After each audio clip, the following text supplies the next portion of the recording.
নমস্কার। আমাদের আজকের গল্প দিব্যেন্দু পালিতের ৩৩ নাম্বার ঘর। ভূতে আমার বিশ্বাস নেই।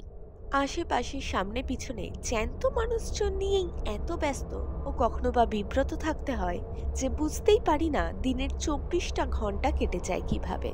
এর ফলে ক্লান্তও থাকতে হয়। এবং দয়া করে ঈর্ষা করবেন না আমাকে, বিছানায় শুলেই ঘুমিয়ে পড়ি কম বেশি ৩ মিনিট ১৭ সেকেন্ডের মধ্যে। এইভাবেই চলছে বছরের পর বছর। তবে রোজই কি আর একরকম হয়? মাঝে মাঝে অফিসের কাজে এখানে ওখানে গেলে হোটেলের বিছানায় শুয়ে দেখেছি চট করে ঘুম আসে না চোখে। হয় বেশি ঝরঝরে লাগে, না হয় ক্লান্ত। তবে দুটোর ফলেই এক, ঘুম থেকে আনার জন্য সত্যি সাধ্য সাধনা করতে হয় তখন। এহেন ব্যক্তির পক্ষে ভূতের সান্নিধ্য সত্যি কঠিন। ভূতে বিশ্বাস করাও, তবে ভূতে বিশ্বাস না করলেও ভূত নিয়ে গল্প আমি কম শুনিনি বা পড়িনি। ছোটবেলায় স্কুলে আমাদের সহপাঠী গোবিন্দন নতুন বৌদিকে যে ভূতে পেয়েছিল এবং সেই ভূত ছাড়াতে ওঝা ডাকতে হয়েছিল, এবং তারপর ভূত নামাবার কয়েক মাসের মধ্যেই একটি ফুটফুটে বাচ্চা হলো নতুন বৌদির, এবং আড়ালে অনেকেই সেই শিশুটিকে ভূতের বাচ্চা বলে ডাকতো। সে গল্প তো করেছি আপনাদের কাছে। আর একবার দুষ্টুমি করে কবরের গায়ে হিসি করতে গিয়ে মাঝপথে হিসি আটকে যায় আমাদের কলেজ টিমের রেগুলার হাফব্যাক নিতাই দত্তর। তাকে নিয়ে বিস্তর ঝামেলায় পড়তে হয় সকলকে। এবং ১.৫ দিন পরে ক্যাথেটিয়ার দিয়ে হিসি করানোর পরে ডাক্তার বলেছিল ভূতেরও অপমান বোধ থাকে, এবার থেকে হিসি করবার সময় জায়গাটা দেখে নিও। সেই থেকে কবর দেখলেই মুখ শুকিয়ে যেত নিতাইয়ের, প্রণামের ভঙ্গিতে হাত দুটো উঠে যেত কপালে।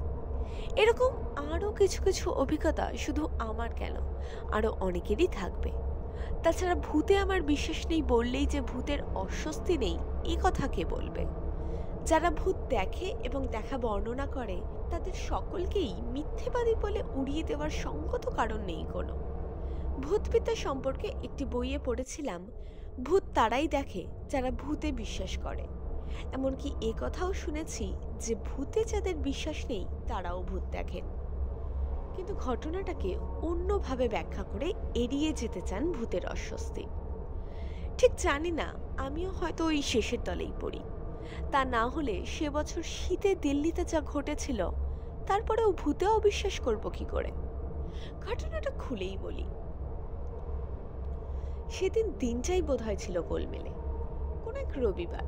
পরের দিন সকাল ৯টায় এক বড়সড় সরকারি আমলার সঙ্গে জরুরি মিটিং। রাতের প্লেনে গেলেই হতো, কিন্তু কলকাতা থেকে দিল্লি যাওয়ার ইভিনিং ফ্লাইট প্রায় দেরি করে বলে ভোরের ফ্লাইটেই যাব ঠিক করেছিল। আর কিছু না হোক, তাতে হাতে থাকতো পুরো একটি দিন। সময়টা কাজে লাগানো যেত অন্যভাবে। তারপর ধীরে সুস্থে পরের দিন যাওয়া যেত মিটিংয়ে। কিন্তু গোড়াতেই হয়ে গেল গন্ডগোল। ভোর ৪টে অ্যালার্ম দেওয়া ছিল ঘড়িতে। ঘুম যখন ভাঙলো দেখি ৫:৩০। তার মানে অ্যালার্ম বাজেনি। ডিসেম্বরের ভোর ৫:৩০টায় অন্ধকার ও কুয়াশায় আচ্ছন্ন হয়ে থাকে চারদিক। সেটা সান্ত্বনার বিষয় নয় কোনো। ৬:১৫-র ফ্লাইট কাটায় কাটায় উড়ে যাবে ঠিকই। ফাঁকা রাস্তায় তীব্র গতিতে ট্যাক্সি ছুটলেও আমি যেখানে থাকি সেখান থেকে এয়ারপোর্টে পৌঁছাতে কম করেও আধ ঘন্টা লাগবে। যাই হোক, এসব ভাবনা ও উৎকণ্ঠা নিয়ে এয়ারপোর্টে পৌঁছে দেখলুম যা ভয় পেয়েছিলুম তাই। চেক ইন কাউন্টার ফাঁকা। একজন অফিসার বললেন ১০ মিনিট আগে এলেও উপায় ছিল, প্লেন টেক অফের জন্য রওনা হয়ে গেছে, মিনিট খানেকের মধ্যেই উড়ে যাবে আকাশে। টিকিটটা যাতে বাতিল হয়ে না যায় এবং সিট পাওয়া যায় সন্ধ্যার ফ্লাইটে, সেই ব্যবস্থা করে বাড়ি ফিরতে হলো অগত্যা। তবু ভাবনা গেল না। আর কিছু নয়, হোটেল বুকিং করা আছে সকাল থেকে, অন্তত সেখানে জানিয়ে দেওয়া দরকার বুকিংটা যাতে ক্যান্সেল না করে। ছোটখাটো কোম্পানি আমাদের, দিল্লিতে ব্রাঞ্চ নেই কোনো। ওখানকার কাজকর্ম দেখার জন্য আছে একজন লিয়াজ অফিসার সদাশিব রায়। দিন তিনেক আগে কোনো কথা বলবার সময় সদাশিব বলেছিল দিল্লিতে এখন হোটেলে জায়গা পাওয়া মুশকিল। একে ট্যুরিস্টদের মরশুম, তার উপর একই সঙ্গে চলছে ট্রেড ফেয়ার, কমনওয়েলথ কনফারেন্স আর টেস্ট ক্রিকেট। যাই হোক, লোধি এস্টেটের কাছাকাছি একটা মাঝারি হোটেলে আমার জন্য রুম বুক করে সদাশিব বলল পালামে আসবে। ফ্লাইট মিস করে ঘন্টা দেড়েক পর ট্যাক্সিতে বাড়ি ফিরতে ফিরতে শুধুই মনে হতে লাগলো হয়রানি আমার চেয়ে বেশি সদাশিবের। ফ্লাইট ল্যান্ড করার সময় হয়ে এলো প্রায়। বেচারা নিশ্চয়ই এতক্ষণে এয়ারপোর্টে পৌঁছে অপেক্ষা করছে আমার জন্য। তখনই ঠিক করে নিলুম আরও কিছুক্ষণ পরে, অর্থাৎ সদাশিবকে বাড়িতে ফেরার সময় দিয়ে ট্রাঙ্ক কল করব দিল্লিতে। উদ্দেশ্য দুটো, এক, ব্যাপারটা বিস্তারিত জানানো এবং হোটেল বুকিংটা যাতে ক্যান্সেল না হয় তা দেখা। অবশ্য ক্যান্সেল হলেই যে রাস্তায় ঘুরতে হবে তার কোনো মানে নেই, সদাশিব ওর বাড়িতেই উঠতে বলেছিল। তাছাড়া দিল্লিতে থাকে আমার এক জ্যাঠতুতো দাদা এবং এক মাসিও, ঠিকানা জানা আছে। তেমন দরকার হলে দুটো জায়গার যে কোনো একটিতে ওঠা যেতে পারে স্বচ্ছন্দে। তবে কিনা অফিসের কাছে গিয়ে আত্মীয়র বাড়িতে ওঠা আমার ঠিক পোষায় না। ট্রাঙ্ক কল করতে গিয়েই পড়লুম ঝামেলায়। বলেছি না, দিনটিই ছিল গোলমেলে। হঠাৎ এক একটা দিন যেমন হয় আর কি, নিজের ইচ্ছে পছন্দ ও প্রয়োজন মতো যা করতে যাওয়া হয় তাতেই পড়ে বাগড়া। ঘন্টা তিনেক ট্রাঙ্ক লাইনে সদাশিবকে পাবার অপেক্ষা করে যখন আবার তাগাদা দিলুম, ওদিক থেকে ট্রাঙ্ক অপারেটর মিষ্ট গলায় জানিয়ে দিল লাইন পাওয়া যাচ্ছে না, দিল্লির সমস্ত লাইন ডাউন। আপনারা যারা ভূতের গল্প মনে করে পড়তে শুরু করেছিলেন এই গল্প, এরই মধ্যে তারা নিশ্চয়ই ভাবতে শুরু করেছেন এসব ঘটনার সঙ্গে ভূতের সম্পর্ক কি। যে কোনো সিজনড এয়ার ট্রাভেলারই এক আধবার ফ্লাইট মিস করার অভিজ্ঞতায় ভুগেছেন। কলকাতার রাস্তায় ভয়াবহ জ্যাম যে কোনো দিনই যে কারোর সামনে ঘটিয়ে তুলতে পারে এই ধরনের পরিস্থিতি। আর টেলিফোনের লাইন না পাওয়া নিয়েও এত হা হুতাশ করার কোনো মানে হয় না, না পাওয়াটাই বরং অনেক বেশি ন্যাচারাল। এইসব ঘটনার সঙ্গে ভূতের সম্পর্ক নেই কোনো, কিন্তু আপনাদের অবগতির জন্য সবিনয় নিবেদন করি, সবকিছু জেনে শুনেও ভূতের গল্পে ফ্লাইট মিস করা এবং টেলিফোন না পাওয়ার প্রসঙ্গ অবতারণার কারণ আছে। অসুবিধা হলো ভূত সম্পর্কে আমাদের ধৈর্যের অভাব এতটাই প্রকট যে ভূত বলার সঙ্গে সঙ্গেই যদি শুরু না হয়ে যায় ভূতের নৃত্য, তাহলেই ধরে নিই ভূতের আবির্ভাবজনিত সমস্ত ভূমিকাই আজগুবি। এটা ঠিক নয়। ধৈর্য রেখে এবং একটু মাথা ঠান্ডা রেখে বোঝবার চেষ্টা করলেই আমরা বুঝতে পারবো ভূতকে অবহেলার চোখে দেখার যুক্তি নেই কোনো। বয়স ও অভিজ্ঞতায় ভূত মানুষের চেয়েও প্রাচীন। কে না জানে ভূতে পরিণত হবার আগে ভূতকে পেরোতে হয় মানুষের আয়ুষ্কাল। তাহলে ধরেই নেওয়া যেতে পারে মানুষকে মানুষের চেয়ে বেশি চেনে ভূত। তাহলে এতদূর প্রাজ্ঞতা অর্জন করার পরও ভূতকে তুচ্ছ-তাচ্ছিল্য করবার মধ্যে আমাদের অজ্ঞতাই প্রকাশ পায়। আমার তো ধারণা এই পর্যন্ত যা যা ঘটেছে তার মধ্যে সত্যিই আছে কিংবা ছিল একটা ভুতুড়ে ব্যাপার। যাই হোক, সেদিন দিনটা ছিল গোলমেলে এবং সেই কারণেই হাজার চেষ্টাতেও যোগাযোগ করা গেল না সদাশিবের সঙ্গে। ভাবলুম যা থাকে কপালে, সন্ধ্যের ফ্লাইটে দিল্লি না পৌঁছালেই নয়। আগামীকালের মিটিংটা খুবই জরুরি, চাকরির স্বার্থে অনেক অসুবিধা ও হতাশাই মেনে নিতে হয়। দিনটা যে গোলমেলে তার আরেকটি প্রমাণও পেয়ে গেল। সকালে আমার দেরিতে পৌঁছানোর জন্য 1 মিনিটও অপেক্ষা করেনি ফ্লাইট, কিন্তু সন্ধ্যায় রিপোর্টিং টাইমের আধ ঘন্টা আগে এয়ারপোর্টে পৌঁছে শুনলুম বোম্বের ফ্লাইট আসছে 2 ঘন্টারও বেশি দেরিতে। সেই এয়ারক্রাফটটি কলকাতার যাত্রী নামিয়ে ও তুলে দিল্লি যাবে, সুতরাং নির্দিষ্ট সময়ের 2.5-3 ঘন্টার পরে ছাড়বে দিল্লির ফ্লাইট। হতাশ বোধ করলেও হাল ছাড়লুম না আমি। বুকশপ থেকে নিউ কার্টারের একটা সস্তা থ্রিলার কিনে জড়ো হয়ে বসলুম লাউঞ্জে। তখনই ভাবলুম সদাশিব নিতান্তই বোকালোক নয়, কাজটা কত জরুরি বুঝলে এটাও বুঝতে পারবে কোনো কারণে সকালে না এলেই রাত্রে ঠিকই পৌঁছে যাবে। কর্মী লোকেরা চান্স ও রিস্ক দুটোই নিতে ভালোবাসে। অবশেষে সত্যি সত্যি যখন প্লেন থেকে নামলুম দিল্লিতে, রাত তখন প্রায় 1:30। ল্যান্ড করার পরেই হোস্টেসের ঘোষণা শুনে বুঝেছিলুম জব্বর শীত পাবো বাইরে। প্লেনের বাইরে আসতেই টের পেলুম শীত কাকে বলে। হঠাৎ যেন কেউ একটা বরফের মুখও সেটে দিল মুখে। অবশ হয়ে আসছে চামড়া হাত পা। অবশ্য একেবারেই প্রস্তুত ছিলুম না তা নয়। গলা উঁচু পুলোভারটা কানের কাছে টানাটানি করে যতটা সম্ভব ঢেকে ফেললুম ঘাড়ের পেছনটা। কনকন করে উঠল সুটকেস ধরা বাঁ হাতের আঙ্গুলগুড়ি। এমনিতে ব্যস্ত দিল্লি এয়ারপোর্ট সম্ভবত ঘুমিয়েছিল এতক্ষণ। এইমাত্র এসে পৌঁছানো কলকাতার যাত্রীদের তাড়াহুড়ো ও খাপছাড়া কথাবার্তার শব্দে জেগে উঠতে না উঠতেই শান্ত হয়ে গেল আবার। এত রাতে এই প্রচণ্ড শীতের মধ্যে নির্দিষ্ট খবর না পেয়েও সদাশিব অপেক্ষা করবে আমার জন্যে এমন আশা করিনি। তবু এয়ারপোর্টের বাইরে এসে চুপচাপ দাঁড়িয়ে থাকলাম কিছুক্ষণ। আশেপাশে দাঁড়ানো যাত্রীদের ভিড় কমতে লাগলো ক্রমশ। মনস্থির করে নিলুম আমি এত রাতে খবর না দিয়ে কোনো আত্মীয়র বাড়িতে ধাওয়া করা উচিত হবে না। হোটেলেই যাব। যতই ভিড় থাকুক রাত কাটাবার জায়গা পাবো না এমন হতে পারে না। একান্তই যদি কোনো কারণে বুকিং ক্যান্সেল হয়ে গিয়ে থাকে তাহলে হোটেল থেকেই বরং ফোন করা যাবে সদাশিবকে। এসব ভেবে সুটকেসটা হাতে চেপে একটা ট্যাক্সিতে উঠে বসলুম। হোটেলের নাম বলতে মাফলারের কান মাথা মুখ ঢাকা বেটে খাটো চেহারার ড্রাইভারটি একবার তাকালো আমার দিকে। তারপর আর কিছু না বলে কুয়াশার ভেতর দিয়ে প্রায় উড়িয়ে নিয়ে চলল গাড়িটা। অল্প গা ছমছম করলেও ভয় কেটে গেল যখন মিনিট 20-25-এর মধ্যেই আমাকে হোটেলের সামনে পৌঁছে দিল ট্যাক্সিওয়ালা। কিছু বাড়তি সমেত ভাড়া মেটাতে গিয়ে হঠাৎ খেয়াল হলো আমার, সকাল থেকে যতগুলি যাত্রার মধ্যে ছুটোছুটি করতে হয়েছে আমাকে, তার মধ্যে এই ট্যাক্সি চড়ার ব্যাপারটা ছিল সবচেয়ে নিরাপদ। এমনও হতে পারে, ভাবলুম ঘড়ির কাঁটা 12টা পেরোনোর পরেই শুরু হয়ে গেছে আরেকটা দিন। গতকালের দিনটি গোলমেলে ছিল বলে আজকের দিনটিও যে এইরকম হবে তার কোনো মানে নেই। বোধহয় ফাড়া কেটে গেল। এখন একটা রুম পেলেই হলো। একবার ঘরের মধ্যে ঢুকতে পারলেই বিছানায় ছুড়ে দেওয়া যাবে নিজেকে। তারপর ঘুম ঘুম ঘুম। ভাবতে ভাবতেই শরীর কাঁপিয়ে উঠে এলো লম্বা এক হাই। সদাশিবের ঠিক করা হোটেলটা যে মাঝারি ধরনের তা আগেই বলেছি। 5 তারা হোটেলের রমরমা নেই এখানে। যেটুকু না জ্বাললেই নয় তার বেশি আলো নেই কোথাও। আলো অন্ধকারে নিঃশব্দে পড়ে আছে লবি। একটিও লোক নেই সেখানে। শুধু লম্বা একটি সোফায় পা থেকে মাথা পর্যন্ত কম্বলে ঢেকে ঘুমাচ্ছে একটি লোক। ঢাকা বলেই মুখ চোখ দেখা যায় না কিছু। এইসব দেখতে দেখতেই রিসেপশন কাউন্টারের দিকে এগিয়ে গেলুম আমি। কাউন্টারের ভিতর দিয়ে চেয়ারে বসে গল্প করছিল দুটি যুবক। আমাকে দেখেই উঠে দাঁড়ালো। Yes, sir. What can I do for you? দুজনের মধ্যে এই যুবকটি লম্বা ও বেশ স্বাস্থ্যবান, অন্যজন বেটে ও রোগা, হাতের মুঠোয় আড়াল করে ধরা সিগারেট, গাল ভাঙা ও চোখের নিচে ক্লান্তির ছায়া। এক পলক দুজনকেই দেখে নিয়ে নিজের পরিচয় দিলুম আমি। বললুম, বুকিং আছে আমার নামে, একটা রুম চাই। কনফার্ম করা আছে? যুবকটি অবাক চোখে তাকালো আমার দিকে। তারপর কাউন্টারের পিছনে র্যাকের ওপর রাখা বড় মাপের একটা বাঁধানো খাতা টেনে নিয়ে পাতা উল্টাতে লাগলো। বুঝলুম বুকিং রেজিস্টার। খানিক পরে বলল, আপনার বুকিং ছিল সকালে, না আসার জন্য ক্যান্সেল হয়ে গেছে। We had no further information. Cancel হয়ে গেছে?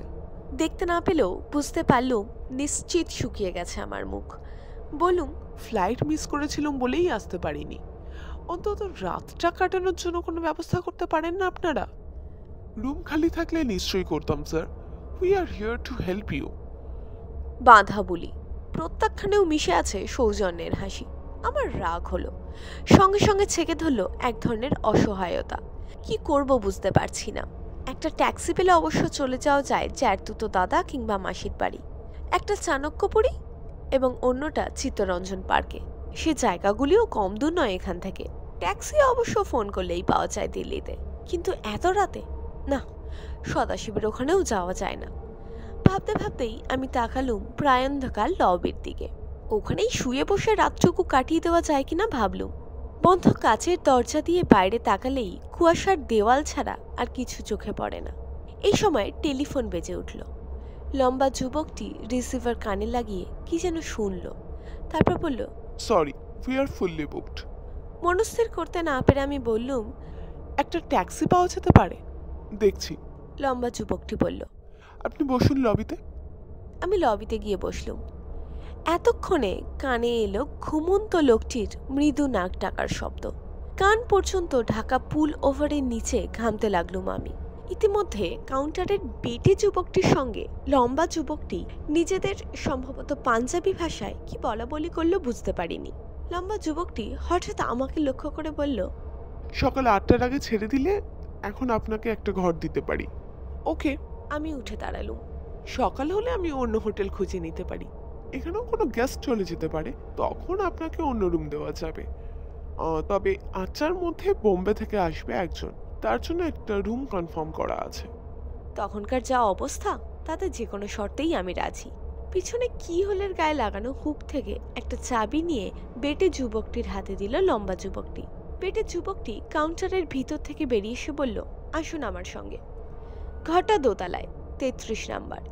বেটে যুবকটি দরজায় চাবি লাগিয়ে তালা খুলে আলো জ্বালল। তারপর আমার হাতে চাবি দিয়ে গুড নাইট বলে চলে গেল। দেখলুম সিঁড়ির পাখি মিলিয়ে যাচ্ছে বেটি ও রোগা একটি চেহারা। যেমনই ব্যবহার করুক, শেষ পর্যন্ত আমার জন্য একটা ব্যবস্থা করে দেবার জন্য দুই যুবকটির প্রতি কৃতজ্ঞ বোধ করলুম আমি। ঘরটা খারাপ নয়। ভিতরে ঢুকে বন্ধ করে দিলুম দরজা। সুটকেসটা নামিয়ে রাখলুম লাগেজ বক্সের ওপর। ঘুম পাচ্ছে, অবশ্যই ঘুম ছাড়া আর কোনো কাজ নেই এখন। তাড়াতাড়ি পোশাক বদলে গেলুম টয়লেটে। ব্র্যাকেটে ঝুলছে একটা ব্যবহার করা তোয়ালে, সাবানটাও ব্যবহৃত। বাথটবের মাথা থেকে অগত্যা টেনে নিতে হলো ভাঁজ করা বাথ টাওয়েলটা। তেষ্টা পেয়েছিল। টয়লেট থেকে বেরিয়ে ফ্লাস্ক থেকে গ্লাসে জল ঢালতে গিয়ে দেখি ফ্লাস্কটা ভর্তি নয় পুরোপুরি। তখন মনে হলো হয়তো কিছুক্ষণ আগেও এই 33 নম্বর রুমে আর কেউ ছিল। চলে যাওয়ার পর বিছানা ইত্যাদি পরিপাটি করে রাখা হলেও যত্ন নিয়ে পরিষ্কার করা হয়নি ঘরটা। নতুন আগন্তুকের জন্য কিছু জিনিসপত্রও দেওয়া হয়নি। রিসেপশনের যুবকটি অবশ্য বলেছিল সকালে কেউ আসবে বোম্বে থেকে, তার জন্যই আলাদা করে রাখা আছে ঘরটি। হয়তো সকালেই পরিষ্কার করত। আমি তো উটকো লোক, ঘরটা যে শেষ পর্যন্ত পাওয়া গেল এটাই ভাগ্যের ব্যাপার। বেড সুইচ জেলে নিভিয়ে দিলুম বড় আলোটা। তখনই চোখে পড়ল কাচের জানলার পর্দা টানা। এগিয়ে গিয়ে পর্দা টানার আগে কাছে মুখ চেপে বাইরেটা দেখে নিলুম আমি। অন্ধকারে ঘন গাছগাছালি নিয়ে থমকে আছে লোধি গার্ডেন্স। দৃষ্টি ছড়ানো যায় না। রিল দেওয়া পর্দাটা টানতে টানতে গভীর ক্লান্তিতে হাই উঠে এলো আমার। বিছানায় এসে চাদর জড়ানো কম্বলের ভেতর শরীরটা সেধিয়ে দিলুম আমি। ঈশ্বরকে ধন্যবাদ, যেভাবে শুরু হয়েছিল দিনটি শেষ অন্তত সেভাবে হয়নি। 3টে বাজে প্রায়। শীতের দিল্লিতে 7:30-7টার আগে সকাল হয় না, তার মানে ঘন্টা চারে ঘুমোতে পারবো অন্তত। হাত বাড়িয়ে বেড সুইচ টিপতেই অন্ধকার ছেয়ে গেল ঘরে। মনে হলো ঘুম আসছে, জ্বর আসার মতো। হু হু করে সারা শরীরে ঘুমের আবির্ভাব টের পেলুম আমি। কতক্ষণ জানি না, ঘুম না তন্দ্রা, কোন ঘরে ছিলুম তাও বুঝতে পারলুম না। চমকে উঠে বসলুম বিছানায়। না, ভুল হয়নি। আমারই ঘরের টয়লেটে ঘটাং করে ফ্লাশ টানার শব্দ পেয়েছিলুম। তারই জেরে এখনো পাচ্ছি কোমরের জল এগিয়ে যাওয়ার শব্দ। অদ্ভুত, শব্দটায় ধাতস্থ হতে যেটুকু সময় লাগে তার আগেই বেড সুইচ টিপে আলো চালালাম আমি। উঠে গিয়ে টয়লেটের দরজা খুলতে চোখে পড়ল না কিছুই। ঝিরঝির শব্দটাও মিলিয়ে গেছে তখন। বিমূঢ় দাঁড়িয়ে থাকতে থাকতে মনে হলো রাতের নৈশব্দে দূরের শব্দও অনেক সময় চলে আসে কাছে। হয়তো পাশের রুমের ফ্লাশ টানার শব্দটাকেই ঘুমের ঘরে ভুল করেছি। মাঝ থেকে ঘুমটা ভেঙে গেল। আলো নিভিয়ে শুয়ে পড়লুম আবার, এবং ঘুমিয়েও পড়েছিলুম। কতক্ষণ ঘুমিয়েছিলাম জানি না। আচ্ছন্নতার মধ্যেই মনে হলো জানলার পর্দাটা বেশ জোর দিয়ে টেনে সরিয়ে দিল কেউ। ঘর ঘর শব্দ হলো রিলের। মনে হলেও গা করলুম না তেমন। ঘুমের আগ্রহে পাশ ফিরলুম। শীতে জুড়িয়ে আসছে সারা শরীর। কিন্তু এইভাবে কিছুক্ষণ আধো ঘুম আধো জাগরণের মধ্যে পড়ে থাকতে থাকতেই টের পেলুম সিগারেটের ধোঁয়ার গন্ধ ছড়িয়ে পড়ছে নিঃশ্বাসে। অস্বস্তি বেশি হওয়ায় পরিষ্কার ঘুম থেকে জেগে উঠলুম আমি। আর তখনই বিস্ময় আর আতঙ্কে দম বন্ধ হয়ে এলো আমার। বিস্ফারিত চোখে তাকিয়ে দেখলুম জানলার পর্দাটা সত্যি সরানো, আর রাইটিং টেবিলের সংলগ্ন চেয়ারটিতে বসে জানলার দিকে মুখ করে সিগারেট টানছে কেউ। অন্ধকার বলেই আদল স্পষ্ট হয় না কোনো, কিন্তু লাল জলজলে এক টুকরো সিগারেটের আগুন চোখে পড়ছে ঠিকই। পোড়া সিগারেটের গন্ধ ক্রমশ আরও বেশি করে ছড়িয়ে পড়ছে ঘরে। সম্ভবত চেঁচিয়ে উঠতে চেয়েছিলাম আমি, গলা দিয়ে শব্দ বেরোলো না কোনো। আতঙ্কের শেষ অবস্থায় পৌঁছে বেড সুইচ টিপে আলো জ্বালাতে পারলুম শুধু। আশ্চর্য, সব ঠিকঠাক আছে। জানলার পর্দাটা যেমন টানা ছিল তেমনই টানা। চেয়ারটা চেয়ারের জায়গায়। সিগারেটের ধোঁয়ারও নাম গন্ধ নেই কোনো। ঘামছিলুম। সেই অবস্থাতেই মনস্থির করে ফেললুম আর ঘুমাবার দরকার নেই। আলোটা জ্বলুক, অন্তত ভোর না হওয়া পর্যন্ত এভাবেই জেগে থাকতে হবে আমাকে। ঘড়িতে তখন 4:30। শব্দহীন চারদিকে ঘুমের নিশুতি। আমি জেগে আছি। ভোর হবার সঙ্গে সঙ্গে সদাশিবকে ফোন করে বললুম সব। সদাশিব বলল, কি আশ্চর্য, ওই 33 নাম্বার ঘরটাই দিয়েছিল আপনাকে? কেন? সদাশিব বলল, পরশু রাত্রে ঘরে মোহিনী চৌধুরী নামে এক ভদ্রলোক আত্মহত্যা করেছেন। আজকের কাগজেই আছে খবরটা। এই ছিল আমাদের আজকের গল্প। যদি আজকের গল্পটি আপনাদের ভালো লাগে তাহলে অবশ্যই ভিডিওটাকে লাইক করুন এবং চ্যানেলটাকে সাবস্ক্রাইব করুন।